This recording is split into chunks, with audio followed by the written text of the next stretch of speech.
Welcome to Game Crunch, your weekly video game podcast. My name is Mike Anastasia. With me today we got Brandon, Hello, and we're going to talk about games and things. games and things. What's on the agenda today? I already forgot. I played Marathon. Oh yeah, you Well, played Marathon. I played Pokopia. Yep. You played Uh, other stuff too on this list. yeah, I played other I things. I think you should talk about yours first. That way, afterwards, I can talk about mine, and then use it to segue into a little bit of news information and stuff. I like that plan. Let's do it. All right. So, where do I start? I'll start with Resident Evil 7 because that's kind of where I left off last week. Yes, I want to hear your thoughts on that. Yeah, so I finished that all up. I thought it was fun. I do like 9 better. I think like the balance between the two is good, but hmm I do actually really like what they ended up Like putting seven is good together as a for 7. horror game. Yes. It's just a straight horror game, Yep. basically. It is a straight horror game. It's got a great vibe to it. It holds up to the whole thing. And I hmm think too, even retrospectively, considering where things were with Resident Evil 6 compared to Resident Evil 7 is and was and still is a great breath of fresh air because it's like, hey, not all the umbrella bullshit and none of Yep. all this other stuff. And we're starting over fresh with something new and something different. And it's it's got kind of that like local feel, hmm like isolated feel that I don't think they really had for a long time for this No, series. definitely not. Um, Definitely went back to like the roots of Resident Evil, where it's like in a building, and that's basically it. yeah, and I think that kind of the changes that they made to it, I think honestly, I feel like the first person's perspective kind of holds the tension most similarly to Resident Evil 1. Mm. Um, because while Resident Evil 1's tension was a lot of kind of like camera angles and Yeah. tank controls, this one is really kind of about viewpoint and what you can and can't see in your perspective. hmm And they kind of balance out well that way, as opposed to like the third person kind of action take on Resident hmm Evil. So I did really enjoy all that. I actually think even too when they did, I don't know if you played any of the DLC. I did run through at least what I considered. There's like a birthday party one, isn't there, or something? Yeah, there's a bunch. I Yeah. just did what were considered like maybe the two main DLCs. I may go back through and play more later because there's like 5 or 6 that look like different things to play Mm. through. But there's two that really seem to be kind of story based. One was kind of about what happens with Chris and kind of those events at the end of Resident Evil hmm 7, like after that story, and then another one is kind of like a swamp. You play as uh what is it, like the uncle to some of the characters. Okay. I don't know if you did this DLC though. It's kind of funny. I You don't didn't get any do weapons and the you just punch people. DLCs. I didn't Oh do the really? DLCs, so that's interesting. I just know of them and what they were, but okay. Yeah, you just go I around forgot and about that. you're running around the bayou and just punching like alligators and things. That's It's pretty kind of good. wild. That sounds Yeah. fun. It was surprisingly fun. Especially like out of the first person perspective, it worked really well. It had like hmm stealth mechanics and stuff. Yeah. I actually when I started it, I actually probably only got maybe like an hour into it, and then I was like, not an hour, maybe like 20 minutes into it because the DLC seemed to be maybe about each episode's like an hour each.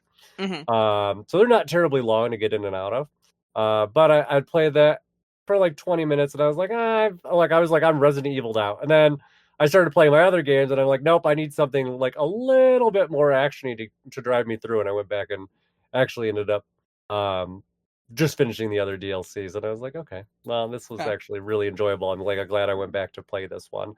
Um, because I did not give it enough of a chance at the get go. Like the mechanics seemed too wild for me, and I just didn't get it. And then once I like sat on it for a day and went back, I was like, okay, I like this. Um, so that was good. I honestly, like I said, I really enjoyed Resident Evil 7 overall. I probably will go into Resident Evil 8. I did kind of actually start it already, but I don't know where I am in that now. hmm Um, in terms of like making progress, but um there definitely is time between now and the kind of the next stuff I actually really care about. So Okay. um yeah. So I will probably end up playing Resident Evil 8 in the nearish future. Eight's good. Although I could it Eight does seem definitely like it's goes a good. lot into the like um more 6 slash Resident Evil 4 kind of territory or Resident Evil 5 territory, where it's a lot more action centric, not Yeah, I as noticed that horror. already just right off the intro. Oh yeah, Um, but because the I intro basically do. starts out almost like Resident Evil 4 does, where it's like, It all right, does. I'm just in a village, and then like, oh shit, things are It coming from does. everywhere, and then everyone's like running away, and then Ethan makes some comment almost like Leon does, like, where's everyone going, church or something? Like, Exactly. okay. Although it is a direct sequel to Resident Evil 7, and it is a very good one. So. Yeah.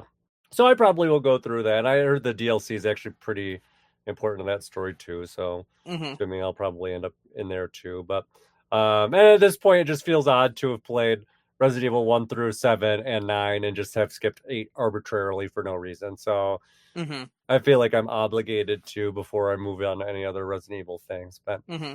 so yeah, so that was my plan with that, and just basically what I've been balancing my time with in between, or at least since then, has been a mix of Pokopia and Blueprints. So, Yeah, I'm um, I'm $30 away from being able to buy Pokopia, and I thought about doing it. I was looking at some of my old stuff I had in like from that was from the storage locker. I mhm. showed you my PS2 that I found that I had wrapped up since fucking forever ago, It looks and pristine. Like you never it see is PlayStation it 2s is like that. it is pristine.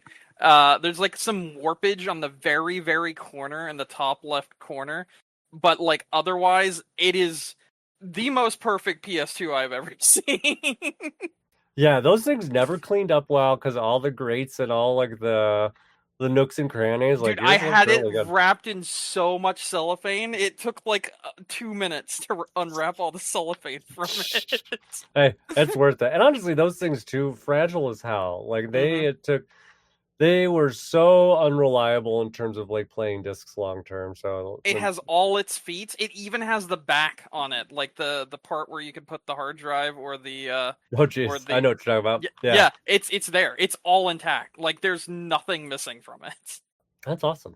Yeah. And it works perfectly. I actually tested it out. I played a little bit of Harvest Moon. It's a Wonderful Life. And that was fun. I was like, I was gonna sell this, but I'm keeping this. I was gonna sell it and probably like you can get some extra funds and also buy Pokopia, um, and pay for some dog stuff coming up. But no, that's mine. I'm keeping it.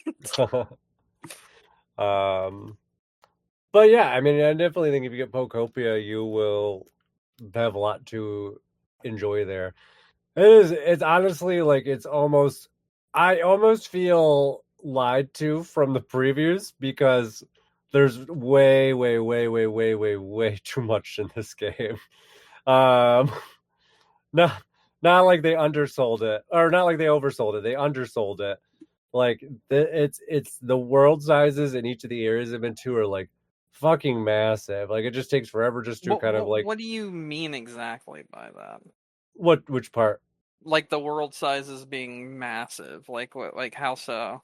I mean, at least they're massive to me in terms of, I guess, what I expected for like the scale of this game. Yeah. Um, like your first kind of area, like I think you have like what you kind of have like the townish area, and then you also kind of have like two mountain ranges that are kind of in between you and the ocean, and so you got to kind of find a way to get through those. Then there's all these like hidden caves to go explore through, Okay. and then there's like this lighthouse, and there's all these other things, and I was getting lost just like on that like map, just trying to figure out like, okay, where did I lose Onyx? Like I'm like, I know he's around here somewhere, and just trying to That's pretty figure out funny. where things are. Not really good marker system as far as I can see, or maybe I just haven't unlocked yet. It seems like Mm, this game has this thing where there's lots of abilities, but you just don't know about them until it wants to show you. So, okay. um, so it gets there, but there, yeah, there's an overwhelming amount of features here that it seems like there's hundreds of Pokemon to like kind of unlock and have them move into your town. Um, Lots of resource collecting, obviously. Yeah, they're just there's this is like Animal Crossing squared. Yeah, I saw Um, that this was so I saw that this sold out on Amazon and they got more copies in. I don't know if you saw this. Did you see this story? no. So this sold out on Amazon. Let me see if it's still Yeah, okay. So let me see if it's still where it was. Okay, it's not where it was now. But they sold out of copies Uh-huh. and then they got more copies in. This was like the Mhm. first 2 days, but they then charged $80 per copy because of Oh, how Jesus. low their the population was and how many copies they had gotten in. Uh-huh. People complained and now it's back to 69, but like damn, dude.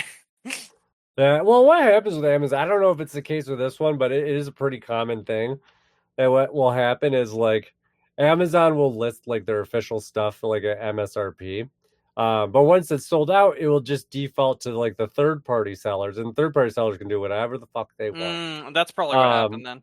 yeah, because I was just reading something about that happening with someone, I think, on a memory card, where it's like they went and bought it, and then when it shipped, it was priced up, and it was a fake memory card on top of it. So it was Son of a like, bitch. I Of know. course, that's exactly what happened. Yeah, exactly. But yeah, no, the game is really popular. Like the stuff that people are doing online. Hmm. I have two questions. I'm like, hey, how the fuck can you like you had time to actually do this so far? Hmm. And B, like this is like incredible. Like there's just so much here, but like how the fuck did you have time to do this so far? The game has time gates. Like that's the part I don't understand. Yeah, but no. Mhm, My buddy mhm. showed me it because he's been playing this pretty much nonstop since it's released. It has time gates, but you can just time travel. That makes sense. That's still Hmm. too much work. I'm just like, I need a break from this. This game's overwhelming. I'm like, I'll enjoy my break until tomorrow. Well, Thank I you. was I was like so apparently like one of the things was about to start like one of the time gated quest and everything. I was like, "Damn, I really need to get out the GameStop and buy a copy of this fucking game because this game sounds good and it looks like all my friends are starting to pick it up." One of my friends even sent me like a picture and it was the Pokopia cover art, but it said, Uh-huh. "I don't want to buy a Switch 2 for this." Oh, I've seen that. Yeah. And a Because he lot of people, still only has a Switch One, and yeah, he's been making do with that. He hasn't bought his Switch Two yet, so yeah, a lot of people but seem my other really friends upset have that this is purchased on it. the Switch One, but there's no way this game can run on Switch One. I can tell you that. Like, there's zero chance. These worlds Huh? are too massive. Interesting. Um, yeah. I haven't seen enough like to know that for sure. Mhm. Uh, but yeah. Yeah, there's too much going on here for all that. So, Hmm. but like I said, it does seem like it runs like really well. At least I'm not really That's running any good. major like gameplay issues on that side of things. Like I said, people have been able to do all sorts of crazy things. Like I said, there's the time gating stuff. Hmm. But But obviously I it seems just like told you you to can wait get around around it. that if you Yep. want to. Yep. That Um I had the FOMO. I had the FOMO, and I was gonna run out and buy a copy. And then when my buddy told me that, I was like, okay, never mind. We're good. um yeah, so like those kind of things, those are all great. But it just really seems like there's just an endless amount of content here. I've Hmm. only been to the first two areas so far, How many are and there? I don't know, I think eight at least. Jesus Christ. Yeah, That's there a is a that's a lot. lot. That's a Yeah, lot. I know there's a second area that the thing already Is told me it I can go to. really just Dragon Quest builders but with Pokemon? I don't know what Dragon Quest Builders played like, so I'm not sure. So how does this um play? Can you give me like a rundown? yeah, so basically you go into an area. Hmm. You have quests that you have to complete for the Pokemon to kind of help get the area to progress. Your Uh-huh. kind of goal as you kind of what I think your like actual goal in each area is to rebuild the Pokemon Center, but there's probably more. There's definitely like a post-apocalyptic kind of story that's brewing here. This is all very Dragon Quest Builders so far. This is like Yeah. almost exactly what you do in Dragon Quest Builders, except it's like the townspeople got to Uh, rebuild their town and do quests for them to get that part done in order to move on to the next area. yep. Okay, yeah, this is feeling very much like Dragon Quest Yeah. Builders. Basically, once I got enough quests, then they're like, "Oh, you advanced more as a trainer, Ditto. You can go to the next area Yeah, now." this okay, gotcha. There's that, and then so, but as you go through, like you get these different environments. They Hmm. tell you about them, and the game is like they tell you about them, like so many of them. Like I feel like you could never Mm, keep up. There's so many. I see. Um, And each environment you build, that can attract different Pokemon, which then you can have either live wherever or build them a house and they can move into that. Okay. And then the Pokemon have different skills that can kind of help you. So it'll be like, oh, Charmander, he can take the clay that I had and he can use his fire on it and turn it into bricks. Yeah. Um, Okay. That's cool. so yeah, so then you got that. Well, it's like when I got bricks, now I can build things with bricks. And then there's a whole like crafting system, so you can go through and craft things. Um, yeah, and then I don't know, it's just running like electricity lines through the other Hmm. city, because you can power up things. Like, and then, but that's the thing too, kind of with the quests we were just talking about. Like, I'm in a really dumb quest where they're like, light up the town, and this is the thing I would say with the quests is like they're not very clear on. It's a stupid video game logic because they'll be like, oh, the town needs to be brighter. It's not bright enough. I already fucking lit Mm. up the town. It just wants me to do your dumb ass quests for you to say that it's there, even though it's already done. Because I already had it all lit up, and then it'll be like, oh, it's already 70% lit up, and then like I'll go do like another quest that has nothing to do with lighting up, and then I'll be like, all right, it's like 80% now. I'll be like, I didn't literally do anything. This is it's already done. Everything is lit up. I'm like everything is connected. And it did that to me in the first town too, with the similar kind of objective. But then I didn't realize it. I thought that I was missing something because I'm like going through. Mm. Because in the first area, it was like about humidity. They're like, oh, it's not humid enough. We need more water around, water grass. So I'm like running around watering all the grass, trying to make it green. And then like, they're like, oh, moved from they're like, it's still at 70%. I'm like, I don't know what to tell you. They're like, oh, maybe you need more fountains. So I go find more fountains and put those up. Didn't even move the bar. And I'm like, what is I missing here? And it's because you have to go in the menu and it's like, oh, you finished for this particular quest. You like I finished there's certain Pokemon that were associated with it, and I finished certain quests that were them, but there's just one Pokemon I had to go and talk to go do their specific quest for this thing, which didn't change the humidity at all. But that is what they wanted. Yeah. Um, so yeah, so it can be a bit, kind of like very strict at sometimes. But honestly, I find it really charming. I think the animation and the art style is really cute. Kind of different things that they did. The music's like spot on. Lots of like old school Pokemon music and kind of like chill vibes. So that was kind of nice. It is kind of a very mellow game to kind of relax and play. That's cool. Um, yeah, so I've really been enjoying it. Obviously, just only scratched the surface. I'll probably be playing this for a while. Um, Assuming I can get through my next game, which is actually all of a sudden kind of all my time, which is Blueprints. Yes. Yes. So, and I can't remember because I feel like I remember you saying something about this game, and I'm like, this is very true. Um, what were your thoughts on this game? I thought Refresh this my game was memory. excellent. I thought this game was excellent. It was really No, I um remember that, but you did not finish it though, if I recall. no. It got very well. I didn't finish it because I was playing on Game Pass and my Game Pass ran out. Oh But well, that also, washes it. it was very difficult as you got further in. Because although you do get like items that help you, get along further in your next Hmm. run and whatnot. Yeah. It just kind of keeps going and going and going, and although it's awesome, there's so much to it, and there's so much that you kind of like need like a pen and paper to even write down the shit that you're seeing to like be able to keep up with it all. Yeah, you definitely do. There's no beating around the bush on that one, and I think that's kind of. I mean, I when I first played the first day, I was like, oh, okay, whatever. I'm like, this is interesting, but I'm like, and I see the puzzles here, but I'm like, there's, I'm like, I think there might be too much to this game. There's a lot Um, to it. because you Yeah. could tell like it's very subtle about how it starts, but you're like you can see all the puzzles that you don't even have like the comprehension to even start Yes. looking at yet. Correct. And then like as you start getting you realize that even those puzzles are kind of like inconsequential to like the bigger puzzles Hmm. and you're like there's too many layers here. Yes, and Um that's like before you even go into.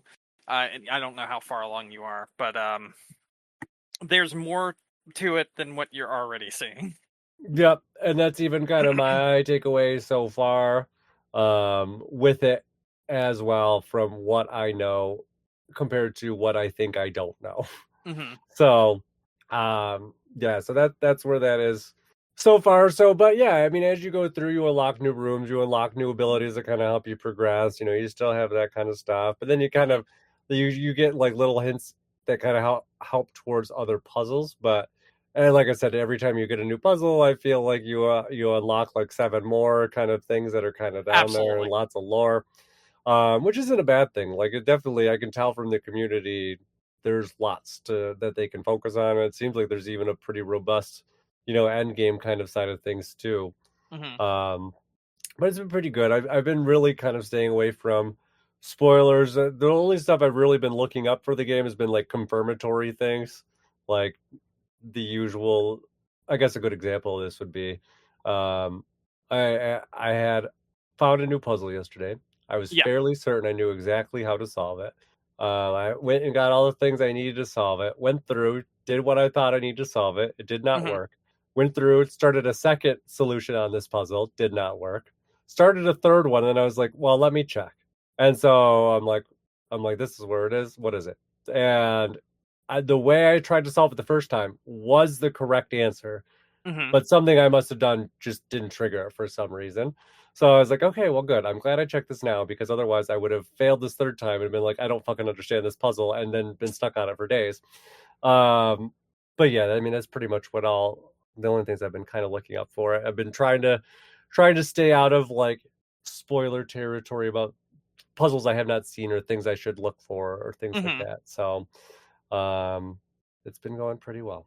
Um, and I've not had any like kind of big things figured out for me. There's still way too much mystery in this game. Yes. Um, And the more you play, the more you figure out. But the more you figure out, the more difficult it becomes for you to figure out what it wants from you, if that makes any sense. yes, and I mean that's kind of the way the witness was too in some regards, where it was like, you get through the game initially, kind of the Mhm. first few areas, and you're like, oh, okay, I'm getting the hang of this, and then the game's like, no, you don't really understand how this game's played. And then you're like, Um, "Oh, yeah, okay, sorry, my yeah. bad." And that seems to be how this game is too. It's kind of like, okay, well now you got the basics, so we're gonna start throwing all this other stuff on you. And I'm like, wait, I just want to get to the end of this game. Like, let me do the things. Yep. Barely can be beaten on the first kind of thing, but You have they're to be a psychopath to figure everything else out on the first go through. I yeah, I don't think it's possible. I mean, I I don't know it's possible because I like you just said, people have done it, but like you've got to be a crazy person to be able to do that because there's some cryptic shit there that's like, how would you have even known this? you'd have not only that, you wouldn't have the advantages that you unlock. You'd have to have crazy good RNG, like Yep, just like the yep. luckiest fucking go at it. It would have to be Um, insane RNG. And also too, like the other thing, like also insane RNG in terms of what you draw, but also like good RNG in terms of what you pick. Because the stuff that you are going through and choosing between, like, oh, which room should I put here? Like for me, I don't know anything about the game, so I don't know which room is gonna give me an advantage down the road, Yeah, or maybe would be, you know, maybe you can see that like on a forum basis it fits well there, but not necessarily in terms of like, hey, this room might have the item that can help me down there. I don't see how that could happen to like a random person without any kind of like understanding of the things you need to know from the game. yeah. I think you would um have to you have to have some sort of knowledge before going into it for that to yeah, like work. It's just not possible. no, it is not. And I mean, I think the advice that I've seen most people offer up is, just take your time. There is no timer in this game. There is no Hmm. rush. You can take as many days as you want or as little Yep. days as you want. It doesn't matter. There's no reason to go crazy on this. Just, Yep. if you have a Absolutely. yeah. And I've had some days where I've had like really shitty runs, and that's just it. That's just what it And is. just It's like, just we'll try again next time. It ain't this one. This ain't the run. This mhm. ain't the run. Yeah, and that's just how it is. And then just you take it as it is, and you just kind of go with it. So, but yeah, I mean that's where it is. But I mean, I just feel like I'm just always accidentally finding like random stuff or stumbling into things or thinking maybe I had an idea for a puzzle and then kind of solving it or different things like that. Yeah. So yeah, so that's really been been my experience with it so far. I think I've only really just scratched the surface. I've gotten to the end-ish area, but I Hmm. definitely have not solved it yet. Um, so TBD. I don't know how much longer this game's going to take me. It might be a long time, it might be not. I don't know. Depends on a lot of things. This game could be Um, really long. yeah, I'm sure. And even from what it sounds like too, like I did not look into what said things were, but like I have seen people comment that there's kind of like a lot of like lore and like unnecessary to the story puzzles you can solve. Yeah. I don't think I'm gonna go that deep down that hole. Um, I don't know. Who knows what I'll feel like when I get to the end of this game. But I've been really enjoying it so far. I mean, I think it runs really well on the Switch too. I think I think it is very creative. I mean, I can see why people liked it so much. And I will say too, like I said for the listeners, I was definitely not sold on this probably for the first hour or two on this game. Not that it was bad or dissuasive. I just really did not kind of understand everything that was there. And the more that I see, the more I'm like starting to really love the mechanics of it. Um, I mean, I think if I had played this last year, it probably would have been on my game of the year list somewhere for Yeah, I mean, sure. it's on a lot of people's Game of the Year list because of just how good it was. There's just so much to it. Yeah, It's like, okay. and I think even to a couple um places I think even gave it like game of the year, even too, and that's definitely reasonable too. In terms of what is there and what it offers, and I mean if you're looking for a story and a mystery, like hey, there's lots of great stuff that's there, and it gives you lots of not very many games that you can have nearly infinite replayability from. Um, so that is kind of interesting on its own too, but yeah, I mean it is a lot of fun. So I will probably honestly all three of these things I probably will end up touching up on again over the next couple weeks. But Yeah, yeah, I mean that's what I've been playing. nice. So yeah. All right. You can talk about Marathon? Yes, I've played some Marathon. I've played 38 hours of the game now. Mm-hmm. Um, it's quite a lot. Um, I played the starter map, which is called Perimeter, a lot of times, like a lot of times. I played the second map, which is called um oh goodness, Dire Marsh. Not as many times, and honestly I don't really like the map that much.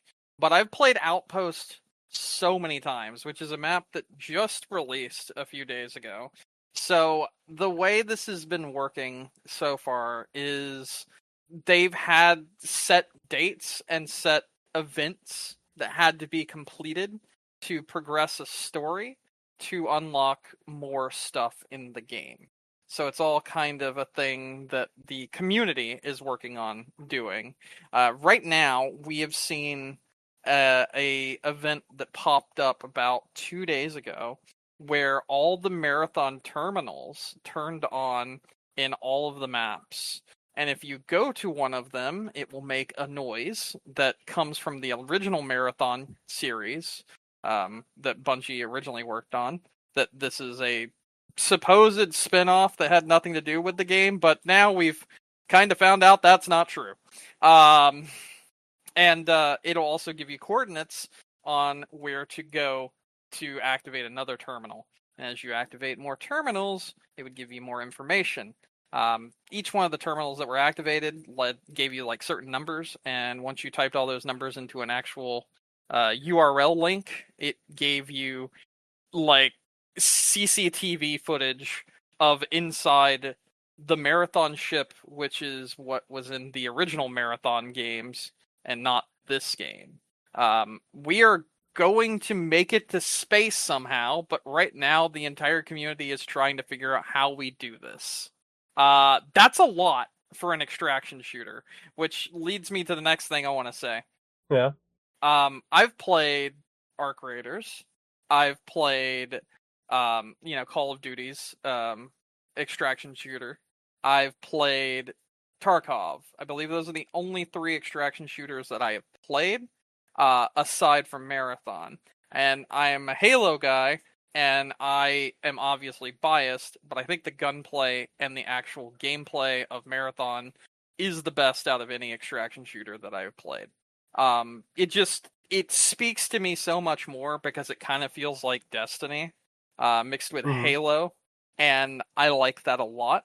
And there also happens to be players sometimes on the map, and I play a lot of this game solo, so it kind of becomes like a horror game because I'm out there and I'm going and I'm doing missions that are given to me by these six different AI, and these AI like things that were created that are sponsors that are pretty much what ended up building all the buildings and the ships and the food for people to live on the marathon and do this, that, and the other. But something went horribly wrong, and like 30,000 people went missing. Yada yada yada. Blah blah blah. And now I'm doing missions for these sponsors, so that I can figure out what's going on. There's like a big overarching story in this game that you get by playing the game and doing the missions that these sponsors want you to do, which consist of everything that are around the lines of like, hey, I need you to fight the UESC and kill like 15 of them and grab a manifest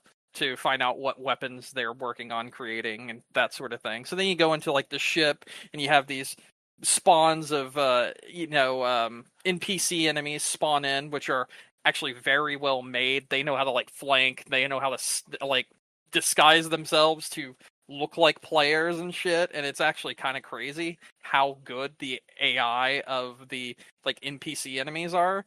And I've had missions like that, and then I ended up meeting this new sponsor.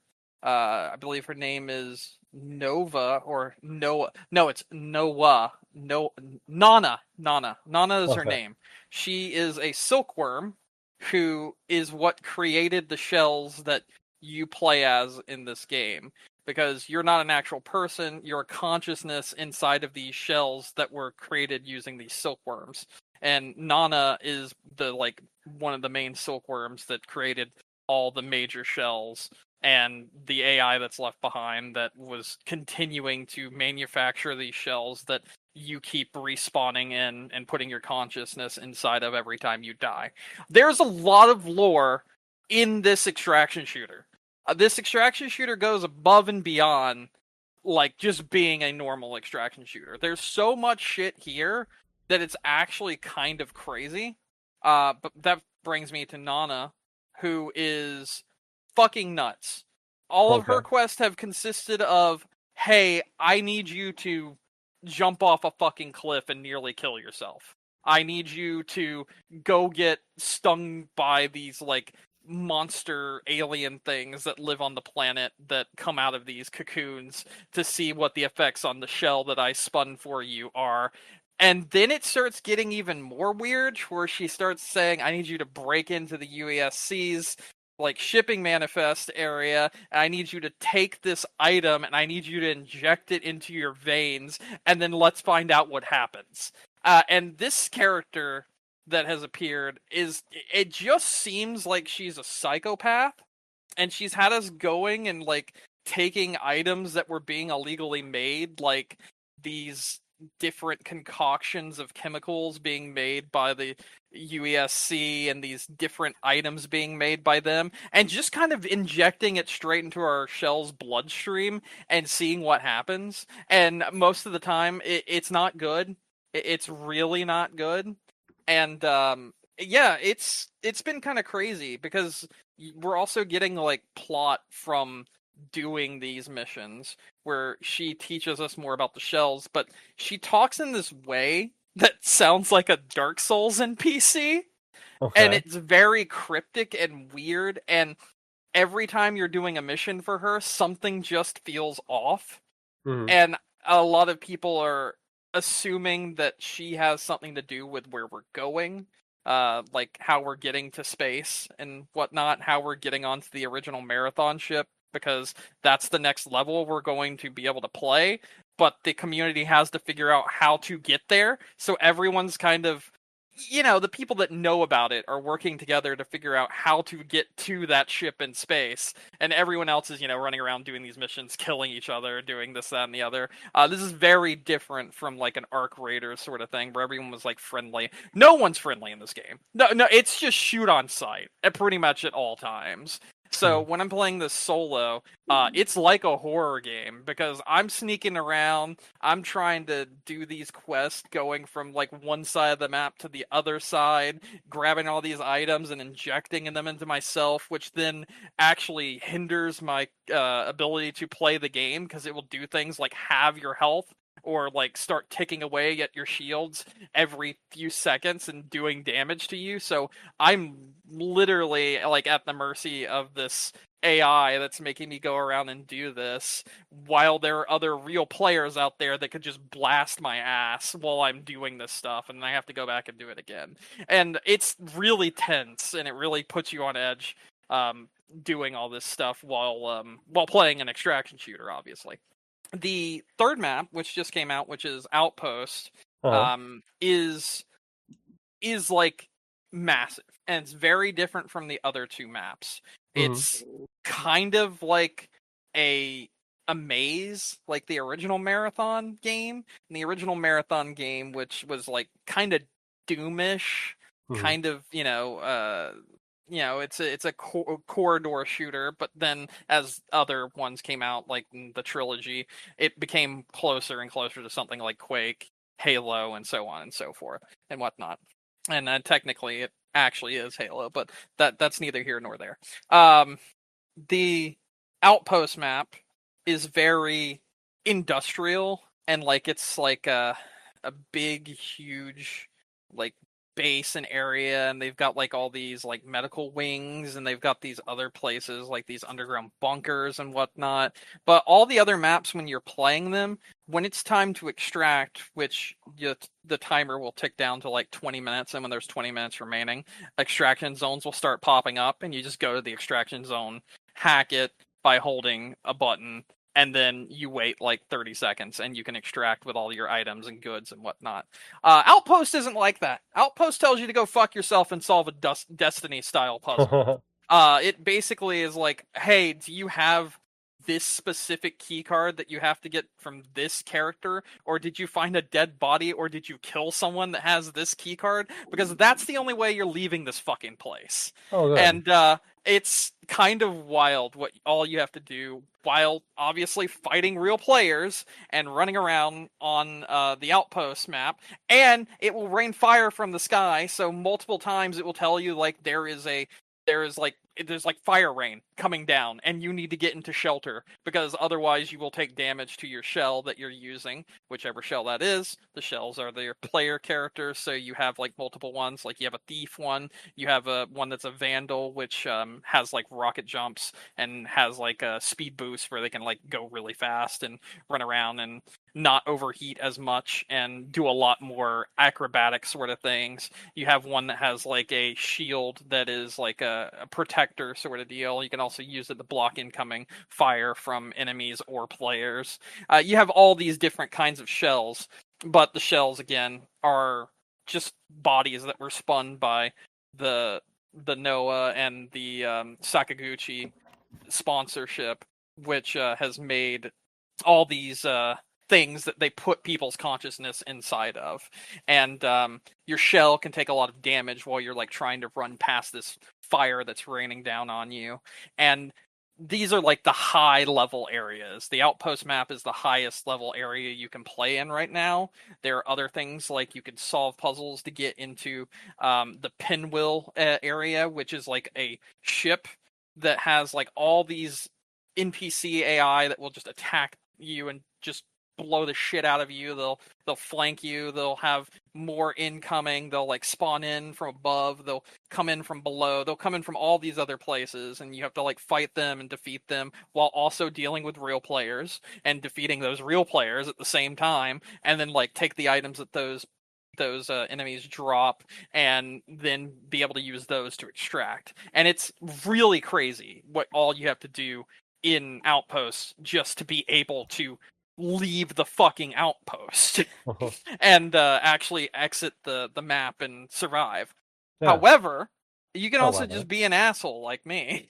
Uh, There is a extra shell character that you can play as known as Rook. okay. And Rook is a special character.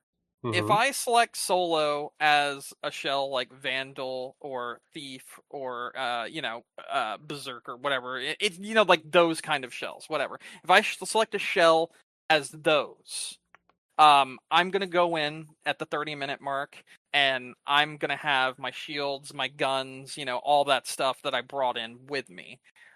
If I select Rook, on the other hand, also when you're playing as Vandal and those, you go in solo, so you're going to be playing against other solo players. And then if you go in, in fill on, you're going to be playing like other teams of three. That's Hmm. how that works.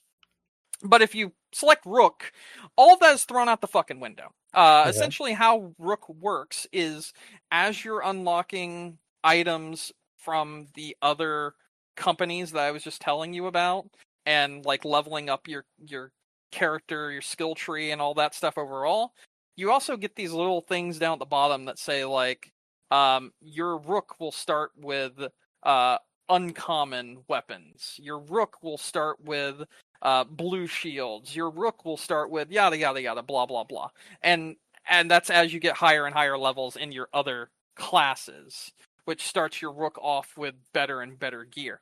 So Rook, you can't choose what gear Rook comes in. You have to build Rook. Rook is built through the skill tree and by doing different quests for other classes and sponsors. And when you get that, you can then go in as Rook. And the way Rook works is you spawn in with a random assortment of equipment based on what level you are and how many classes you've leveled up to get the appropriate built up Rook character. And Rook is a robot that can spawn in at any point during the game. So people could have already been playing for 20 minutes, and now here you are, just spawned into their match.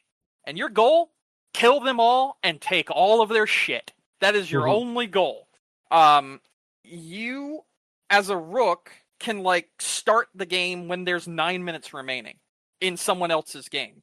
And even if you're going in solo, which you will do as a Rook, going in solo as a Rook doesn't mean all the other players that are in the game are also solo. So you could be playing 1v3. So you could be playing against a team of 3 as a Rook, whereas in the other, if you play as the other classes, it'll be like 1v1 no matter what. Like it won't be a team sort of deal. It'll always be solo if you go in solo as the other shells. But if you go in solo as Rook, you could be fighting solo players, or you could be fighting a team of 3, or you could be yada yada yada blah blah blah. You could go in there when there's 2 minutes remaining for the entire match. And when that happens, the smartest thing to do as Rook is to run around and find dead people on the floor and find the items that they left behind and find the people that are already fighting other things and just kill them and take their shit because they did your job for you. And you don't have to go look up and find all that loot. You just get to steal it from other players. Rook is a character that's kind of invented just for you to be a dickbag and for you to be able to get as much gear as humanly possible with as little effort as possible as well. But it makes it harder for you because you don't get to pick your loadout, and it makes it harder for you because you also don't get to bring in your guns that you've gotten from other runs and stuff. But the guns that Rook brings back will then make it so that your other classes can use those guns. So, other items too, like shell cores and shields and yada yada yada, blah blah blah. So Yeah. Rook is used as a class that's essentially for going in there, fucking shit up, grabbing some items from people that you've either killed or that other people have already killed, getting out of there, and then giving that gear to your other classes that you play as. And that's such a fun thing to do, especially on this map, because a lot of the time you won't be able to get those cards that I just told you about for Outpost in order to exfil. So what you have to end up doing is either loot them from dead bodies, create some dead bodies, or or wait until the final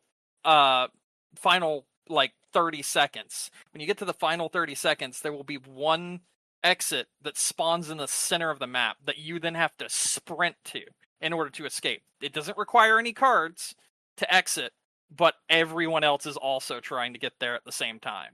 So you may go there and have to fight like, 7, 8 9 people all at the same time as a solo rook. And you may make it out alive, and you may take all their shit, and you may come back with some absolutely phenomenal gear. But you may also just waste that time completely and come back with nothing. Because Rook's not going to come back with anything. And the only thing you can bring back as Rook, technically, is the credit cards that you can pick up when you're out in the map, because you automatically upload those to the database, which then gives you money in your credit bank. So you can do that, and you can do it as like a credit run. But otherwise, none of the gear, if you get killed, comes back with you. And when you're fighting, like, 6 or 7 people on the last 20 seconds of the map, and these people are super geared up and you're not, sometimes it can be really hectic trying to get out of there alive. And it's Yeah. really fun playing as that character. So, yeah, I'm having an absolute blast. This game's fantastic. It's phenomenal, and I've had so much fun playing it. And it's really tense. Like, Arc Raiders was really fun as like a co-op experience, but I really like playing this game solo. It's so fun solo. It's like that Destiny Halo vibe and like gunplay, but in a competitive shooter experience, and it's so much fun. Yeah, it sounds like you've been having a blast. I So, absolutely have. It's like the game that I've been like, pretty much just I get up, I do the stuff I need to do, uh, I play marathon, I go to sleep. I get up, I do the stuff I need to do. I'm gonna play marathon, and then I'm gonna go to sleep. so I take it Yeah, you no, didn't beat Resident Evil this week. absolutely not, and that ain't gonna happen for a while. I'm having a lot of fun with marathon, so Hey, that's good. yeah, Not a bad problem to have. yeah. I'll come back to it, but it probably won't be anytime soon, because I think soon we'll actually be unlocking the 4th map, which, from what we saw with the CCTV footage, appears to be haunted. So that could be interesting. Yeah, Yep, make things. yep. That's it. That's what I've been doing. I've literally only been playing that game. Hey, no, that's totally okay. Um, all right. So what Yeah, have? I can go over to the news thing that I said I would kind of segue into. So this game is a Sony game, as I've already mentioned before, and because Sony owns Bungie now, and Sony's made a lot of purchases, but also they've made a lot of closures lately, Yeah. and they recently closed. I think announced yesterday they finally dissolved the company that they had put together, Moon Studios, I think it was, or Ballistic Moon.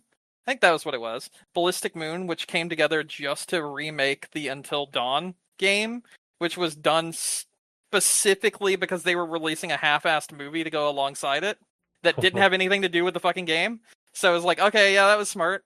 But Yep. yeah, the thing is, that's not the main thing I wanted to talk about. I want to talk about the huge rumor that's been going around that hasn't been confirmed, but probably also isn't going to be confirmed, Mhm. about Sony leaving the PC space completely. Yeah. No, you're not going And to get a full confirmation on you're why not going to or get what. confirmation. You're not going to get a Yeah. confirmation from that. It's just going to either happen or it's not. Hmm. And that's just how it works. But I did want to talk about that a little bit, because a lot of people that have been, perpetuating this rumor have stated that the reason is because of poor sales on PC, especially in their last like 3 flagship titles, which I would like to bring to your attention. These Hmm. specific titles weren't done by the company that they opened in order to make PC ports, and instead were outsourced. So, like, when you don't take your main porting team to do the thing that you paid them to do, and you outsource the ports and just slap their name on it anyway, Hmm. and then you release them broken, and you release them a year after they've been on PlayStation 5, my question to you is, what the fuck were you expecting? Like, Yeah. honestly, what were you expecting? Let Hmm. let's just approach this from like a standpoint that makes the most sense, right? Let's Hmm. say if those games had released at the same time they released on PS5, and they were still in the broken state that they were when they released on PC, they would still be given shit and they still would sell poorly.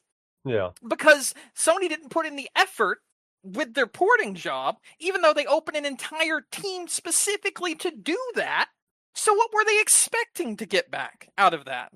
Like, they Mm. made people wait a year, and then they released a broken product that didn't get fixed for several weeks. And in some respect, on some cards, still isn't fixed. I'm Mhm. specifically talking about Spider-Man 2 here, which is a very broken port. Most modern cards right now can run it at least okay, but it's still not up to the standards that Nixie's has been known for. And that's because a large portion of the job that was porting that game over to PC was outsourced instead, much like what they did when they outsourced Last of Us Part 1, which Mhm. was a terrible port, one of the worst ports we've seen on PC probably since Batman Arkham Knight. And that port was also outsourced. There is a trend here. The trend is you've released the product late, you've Mhm. released it very late in some cases, and Mhm. then you've released it in a poor state, even though you had all that extra time to take when releasing the port, Mhm. because you didn't release it at the same time as the console version. So, what the fuck were they expecting? It just feels like either one or two things are happening. Sony set this entire thing up to fail, or they're Mhm. so fucking incompetent that it is impressive. And that if Microsoft wasn't as dumb as a sack of fucking bricks, Sony would not be getting away with so much of the stupid decisions they've made this generation. Oh Because yeah. they have made so many fucking bad decisions, be it purchasing Bungie for billions, Mhm. trying to go into fully live service games, adding a PlayStation Plus, not PlayStation Plus, but a PSN requirement to their PC games. May I need to remind you of that, which then locked out 100+ fucking regions that made it so it wasn't even possible for them to purchase those games in the first place. Mhm. Like, they've made so many dumb mistakes that were absolute, like, shoe-ins for just printing money. But they're Mhm. so fucking stupid.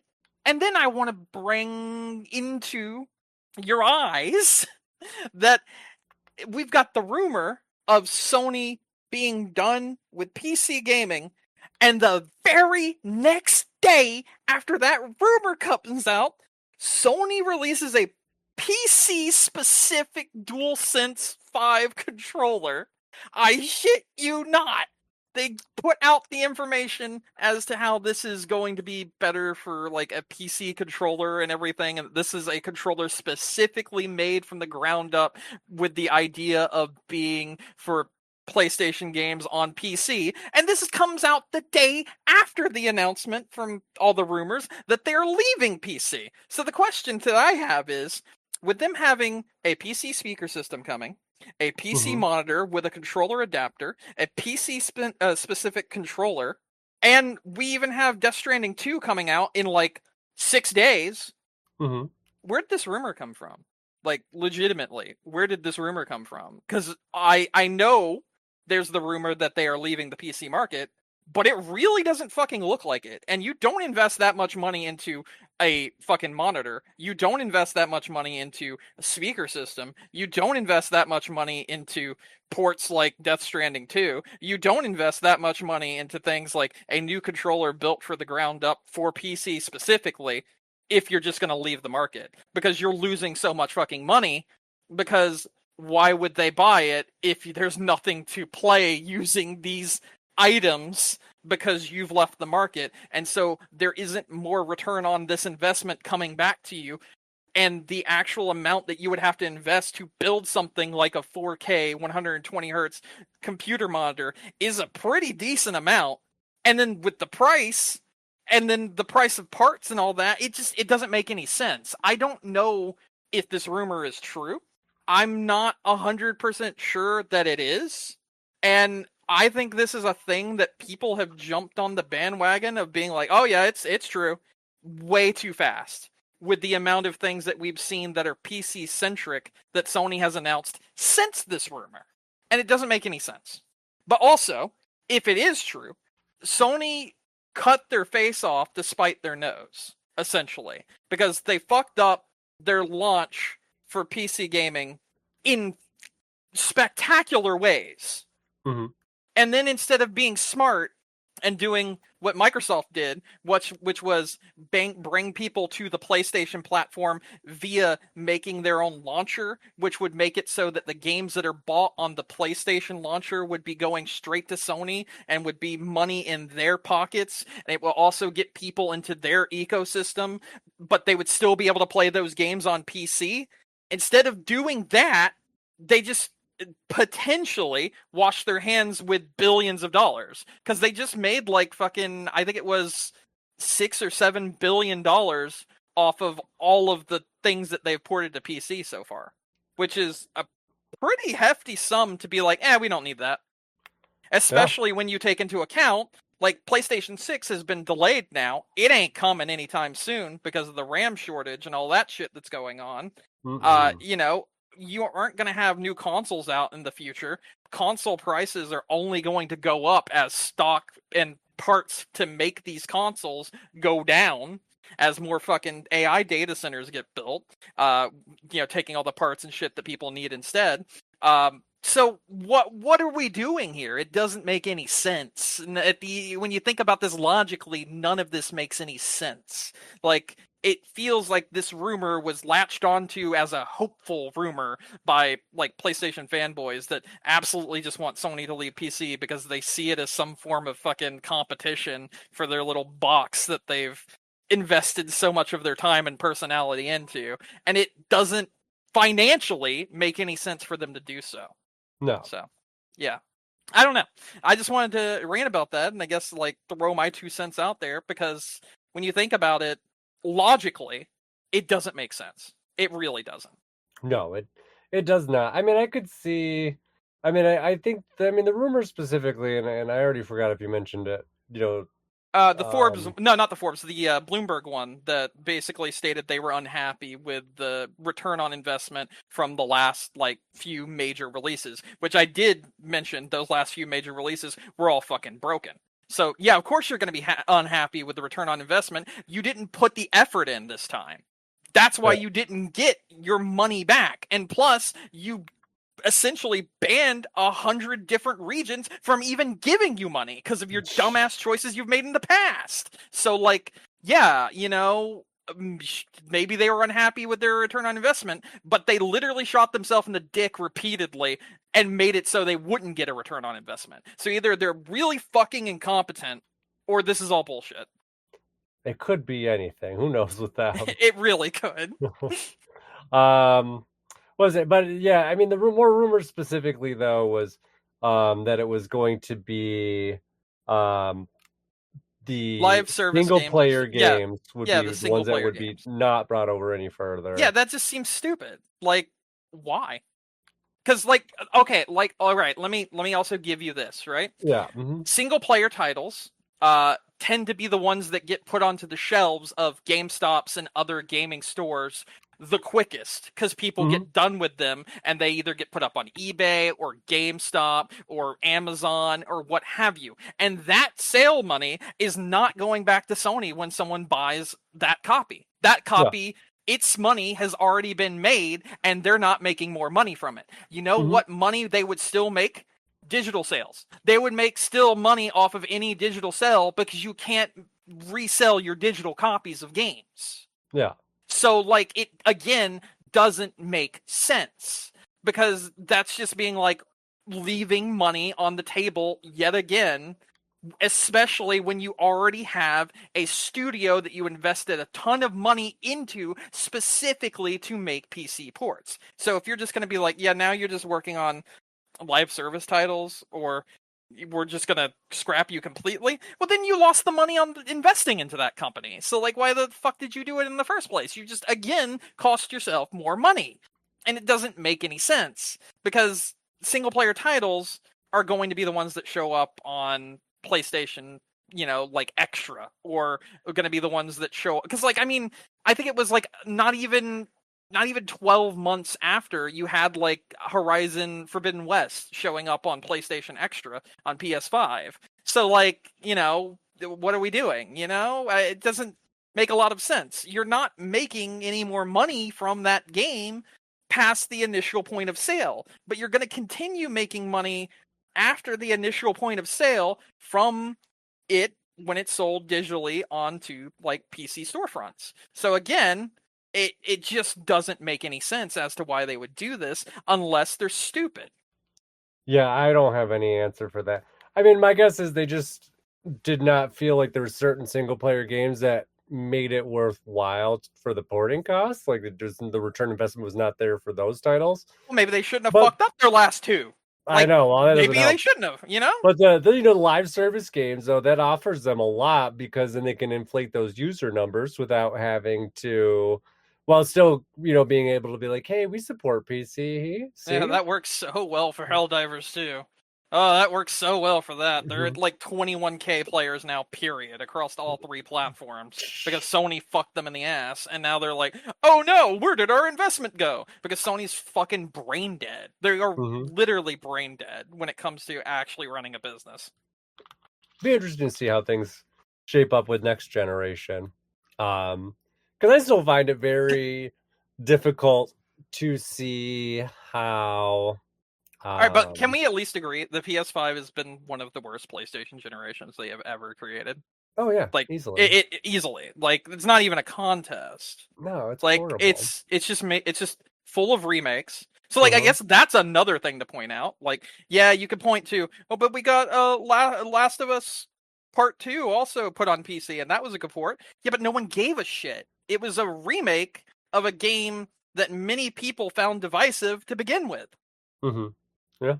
You know, you fucked up the first one also. You fucked up the first game. And then they point to, well, we put Uncharted 4 on there. Where's 1 through 3? Do you want the PC players to be dropped in the middle of the story with no fucking context? Come on, use your fucking brain. It's not that difficult. Oh, it is. Don't worry. I see the steam coming out. But it just it doesn't make sense, right? Like that's like being like, yeah, so we decided to release Halo 4 onto PC and that's it. It's like where are the other 3? What am I doing? Why am I doing this thing that I'm doing? This doesn't make any sense. It's like why would you do that, you know? It just Hmm. seems really really short-sighted and really fucking stupid. Like even EA, they remade Dead Space 1. They remade Dead Space 1. They didn't go straight to 2, which is the fan favorite and the one that everyone played. No, no, no, Yeah. no. They went to Dead Space 1 remake. They also didn't go to 3 because it was the most recent one. Hmm. They remade the first game. When you put something out like that, that's that's kind of like what people expect. They want the full story. You can't expect everyone that's investing into a game for the first time to like go watch a video or to have already played the other 3, especially when you're jumping onto a new platform. It just seems really fucking dumb.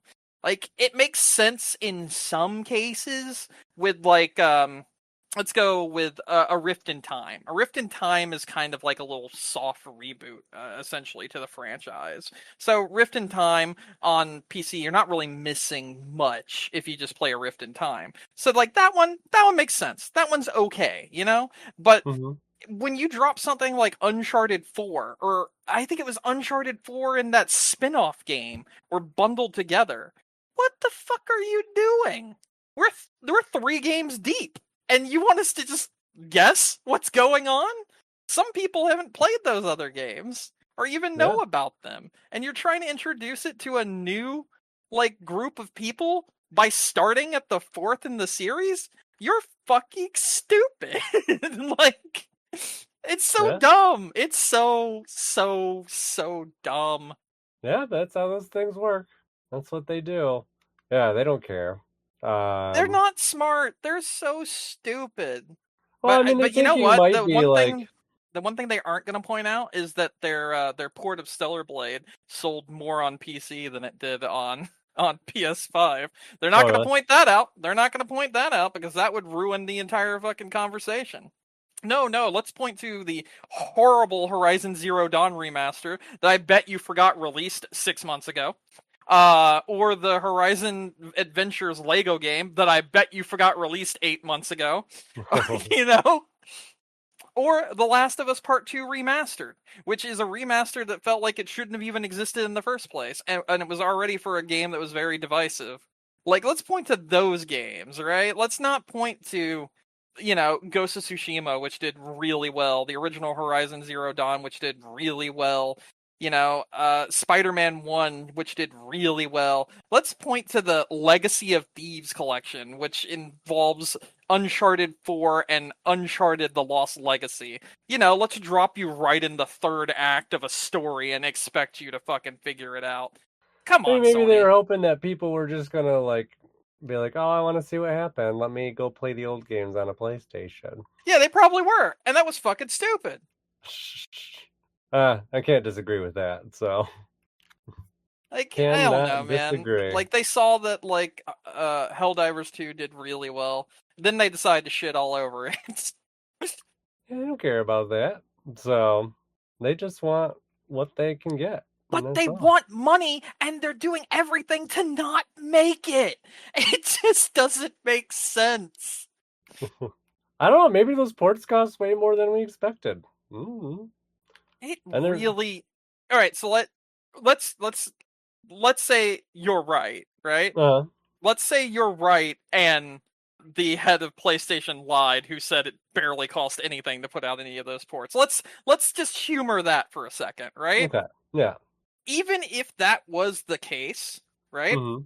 Um, they still made like almost $8 billion, you know, off of games that were no longer making them money on their on the main PlayStation 5, PS4. So, like, statistically speaking, it's still stupid for them to look at this and be like, "Yeah, it didn't make enough." When, if you think about it, how much money would Horizon Zero Dawn make nowadays, the original game on PS4? Nothing, because you're buying it second hand. You're buying it not directly from them. You're buying a physical copy from like GameStop for pennies. You're playing it through PlayStation Extra that you already had. You're not making money off of those games, and you made nearly $8 billion off of those games.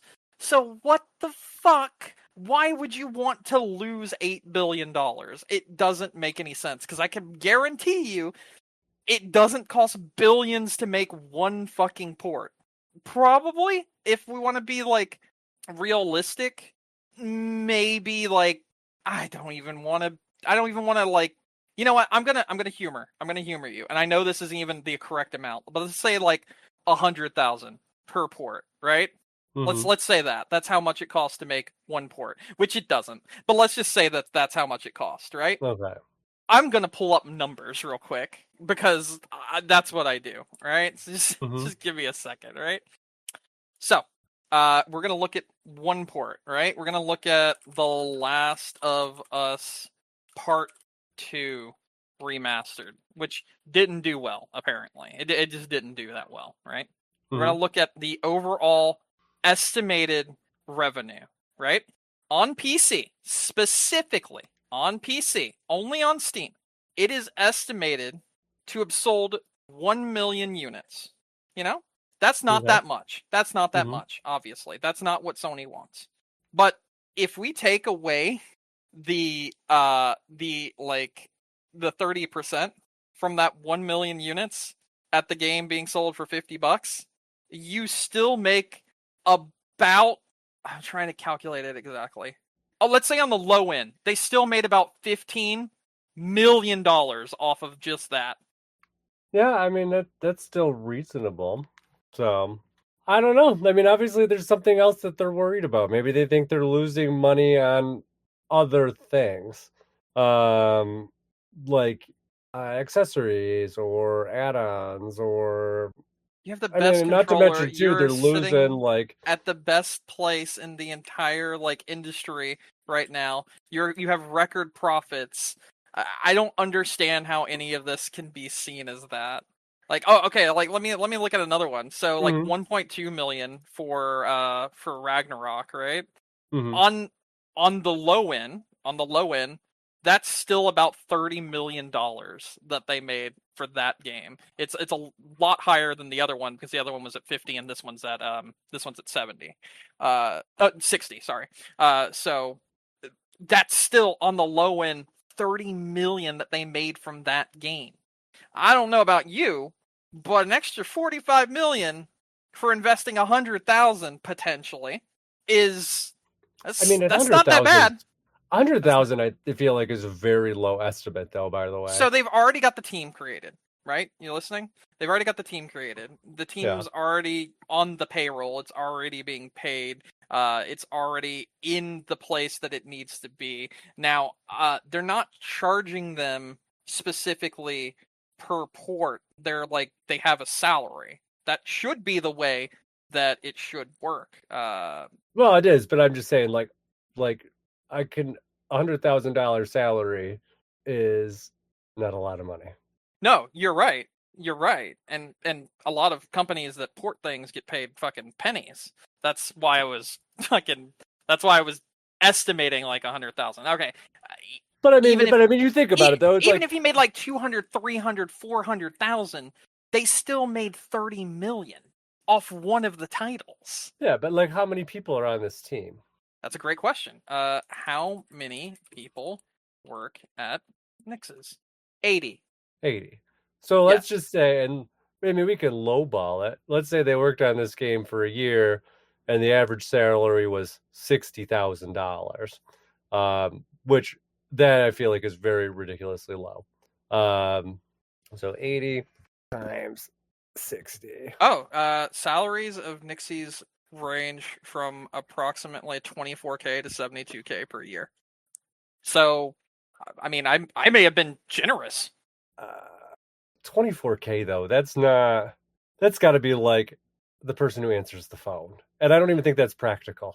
Where's this based out of? Is this like international? Let me look further in. Okay. 24,000 euros. So I don't know. Like, it's gonna E for Yeah, it's the still a little money. better, but Yeah. um, Optimization engineers 43 to 72K, system engineers 36 to 39K, junior graphics programmers 38 to 41K, system programmers 34 to 37K, 3D artists 24 to 26K. I'm gonna be honest, like I think I was being generous compared to them. I mean, maybe, who knows? Okay, but let's do it like an even lesser average. We'll say, I mean, it does like even the 24K is still almost like 30,000 in the US. Um, Yeah, which I mean is not really a living wage, which is why I no. said it's got to be like part time or something. That But the 3D artists are being paid 26K apparently. This is looking through Glassdoor salaries, which Glassdoor lists, information. This is grabbing the information from there. So, yeah. but we'll just be nice. We'll say 40,000 um, times 80. I mean, just for 1 year of that team, just with that theoretical price range, Hmm. that's about $3 million. Hmm. Just kind of rounding it down. So I mean, it's not. I mean, just keeping that studio working on things. It's not like there's no cost of operation there. Yeah, that's I fair. agree That's with fair. you though. They're probably still clearing profit even with the stuff that's not super profitable. But I said I think that their thing is they're probably looking at it as it's not profitable enough, and they'd have more of a draw by bringing people into their system. Like I said last week, I think they're skeeved out by what's going on with Microsoft, and I think that they feel that opening up their I think that they feel, and I rightly agree with this, that Microsoft opening up their ecosystem has With caused the a lot with of the damage. I don't Um, know how true that is though, right? I Cuz don't. hear me out, right? Okay. I don't know how true that is because we've been told time and time again that like it's not even they're not even seen as competition anymore. Like Microsoft's not even seen as competition anymore. They've had massive flops with like even their last few releases. Like if they release like a machine that's like a Steam machine, it has Steam on it and you have these games that you can play that are on Steam that are PlayStation games and what have you, right? You have those options. Um then let's look at it the same way they looked at it. Remember when Sony thought that putting their games on PC would bring people to the PS5? Do you remember that? Yeah, did it bring people to the PS5? No, but you know who's a lot easier to make change from one thing to another? Because it's Xbox fans. They are fickle as fuck and they will drop you at the drop of a hat. So, Mm-hmm. like, you could easily have the Xbox Steam machine thing as a way to bring Xbox players over to PS5 or get them to buy a PS5. Because you know what? Console players have a really big problem with FOMO. PC gamers don't. They just don't. Like, I can guarantee you, everyone's going to be like, haha, you don't get to play GTA 6 this year because you're on PC. And that motherfucker that they're talking to is like, I do not care. I really do not care. I'll get to play it in like a year and I'll get to play it with like, better frame rate and this, that, and the other. And they have reasons to wait. They have plenty of things to play and they don't give a shit. I know that for a fact because I've talked to many people that are only PC gamers, and they Mm-hmm. feel that exact way. You're not going to get them with FOMO. FOMO doesn't affect PC gamers as much as it does console Oh gamers. yeah, no, they don't But care. let's say you release Spider-Man 2 on Steam, and the Xbox Steam machine has the ability for someone to play Spider-Man 2. And uh-oh, the next game, Venom or whatever, is releasing on the PS5, which is only a $300 to $400 console. Mm-hmm. I promise you, that Xbox player will fold within a month of that game releasing and go buy a PlayStation and join that ecosystem as well. They won't tell anyone they did it, but they'll do it because console gamers have a problem with FOMO. It's Mm-hmm. just a thing. It's just how it works because it's kind of been embedded in their DNA. It's kind of what they've been programmed to feel with things like exclusives, where people think that exclusives on a console is what sells a console, and that's the only thing you need to sell a console. And because of that, because of console gamers thinking a lot like that, they will absolutely run off and buy another console. They won't care. They'll do it Yeah. because they're very fickle and it's very easy to drag them over. So Mm-hmm. Sony actually wanted to do the thing that they said they wanted to do before with PC gamers. They should just continue releasing their games on PC and allow Xbox people to play those old games and then get them to buy a PlayStation and invest in that. Because I promise you, someone that plays Spider-Man 2 on Steam will go out and buy a PlayStation to play that next Venom game if it's releasing and you have to wait a certain amount of months to years for it to release on PC. I promise you that shit will happen because I've seen it happen time and time again. So, yeah. Yeah. I mean, they probably. Like I said, I think Sony just thinks that they're losing out on money just from. I think they can make more money off these people. I don't think Yeah, it's but they're anything. so stupid. Why would you be like, in order to not, since I'm not making the more money that I want, I'm gonna throw away the more money that I'm getting? Like, it just doesn't make sense. The only way it would make sense is if they are actually fucking stupid. Yeah. I don't know. I don't know what to tell you. So I don't know. That's my 2 cents on it, at least. Yeah, So. no, I get you. I get you. I just wanted to Mm-hmm. talk about that because I think I brought up many points that people haven't.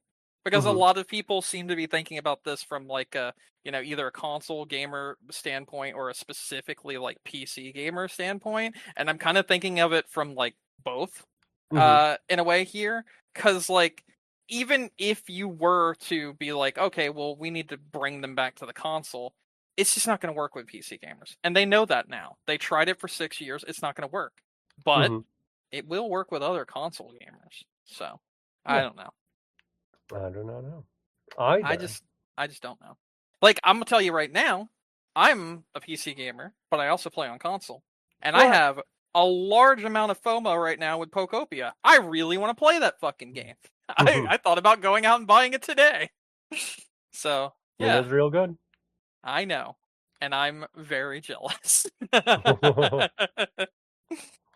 Well, what else do you want to talk about before we wrap up? Honestly, I ain't got more to talk about. I think that's it for me. I Okay. think I'm talked out because I think I've done enough talking and mathematical equations for the day. Fair. Um, all right. Well, on that note, then, my name is Mike Anastasia. You can find me online on Clash of Penguin there or on your favorite gaming console. Oh, wait, no, I skipped way too far ahead. Yeah, you did. Oops. Well then, thank you everyone for listening to us tonight. Don't forget you can find us on iTunes, Stitcher, Google, Amazon, YouTube, wherever you get your podcasts. All of our episodes are available on game-crunch.com, or you can send us an email at gamecrunchcast@gmail.com.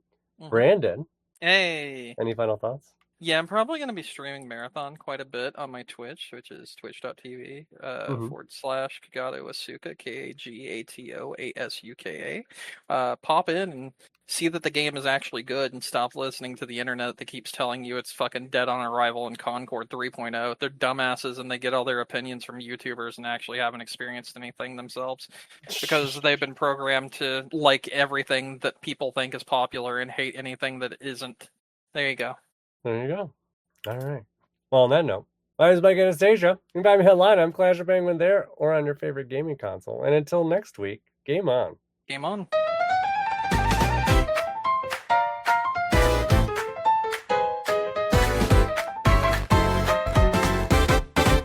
Tiny town on a loading screen. Blank map blinking like it's asking me block by block. I can see it grow. Drop a cafe by the river, watch the daylight glow. Game on, welcome to Pokopia. Stack those dreams up high. Game on, click and it's euphoria. Touch the clouds, repaint the sky. Piece by piece, this pixel place turns into a home we own. Game on, every little brick says game on.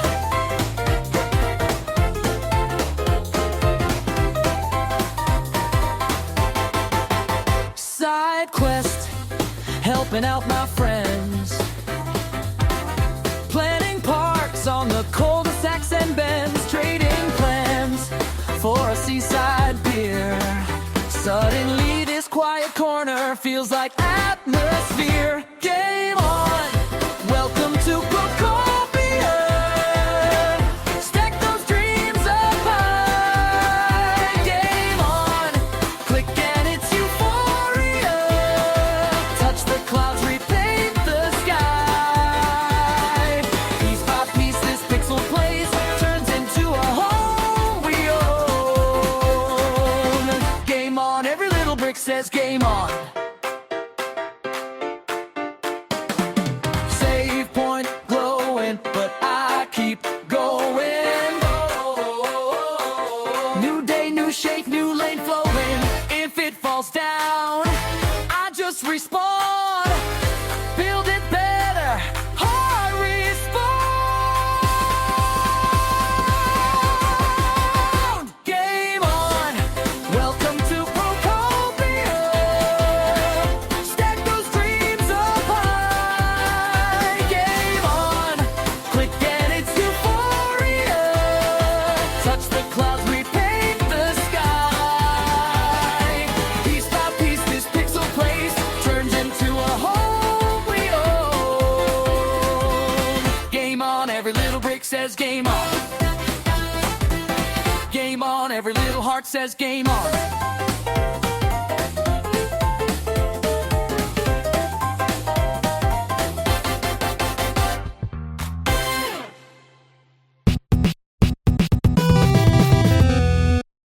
All right. Here we are. I am going to fuck to bed. So Sounds good.